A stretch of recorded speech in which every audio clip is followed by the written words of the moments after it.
एक और कहानी के साथ हमारे चैनल पर आपका स्वागत है। भगवान बुद्ध का शिष्य रास्ते पर पड़े एक भिखारी को हिला रहा था। वह भिखारी बेहोश था। आसपास कई लोग इकट्ठा हो गए। जब उसे थोड़ा होश आया तो बुद्ध के शिष्य ने उससे कहा, यहाँ पड़े पड़े जीवन खत्म हो जाएगा, ऐसे ही मर जाओगे। अंत समय में कम से कम कुछ अच्छी बातें सुन लो, उपदेश प्राप्त कर लो।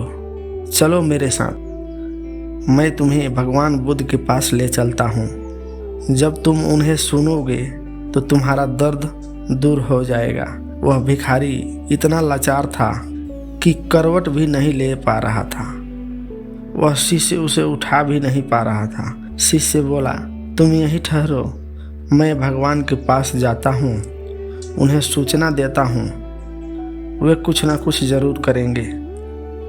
शिष्य बुद्ध के पास पहुँचा और बुद्ध को उस भिखारी की स्थिति बताई और कहा, मैंने प्रयास किया कि मैं उसे आपके पास ले आऊँ। अंत समय में वह भी आपका उपदेश सुन ले, लेकिन वह लाचार है, यहाँ आ नहीं सकता। आप ही बताइए अब क्या किया जाए।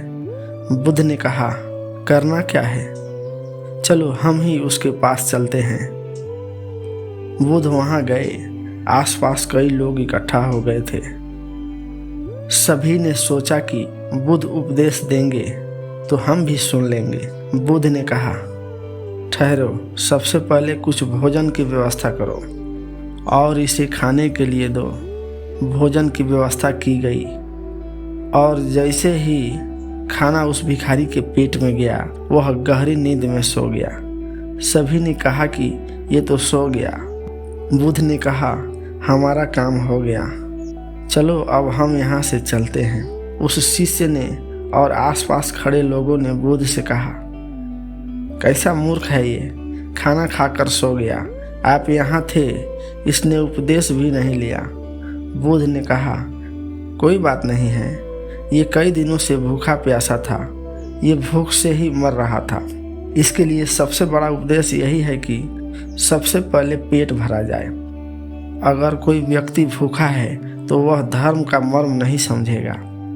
तुम लोग यही भूल कर रहे हो। सबसे पहले व्यक्ति को जो आवश्यकताएं हैं उन्हें पूरी करनी चाहिए, उसके बाद ज्ञान की बातें करनी चाहिए। इस कहानी की सीख यही है, हम धर्म के नाम पर कितने ही कर्म करें, लेकिन सबसे पहले यह देखें कि हमारे आसपास कोई भूखा ना रहे। किसी का पेट भरने के बाद ही हम उसका हृदय भर सकते हैं। ईश्वर आप सभी को खुश रखे। धन्यवाद।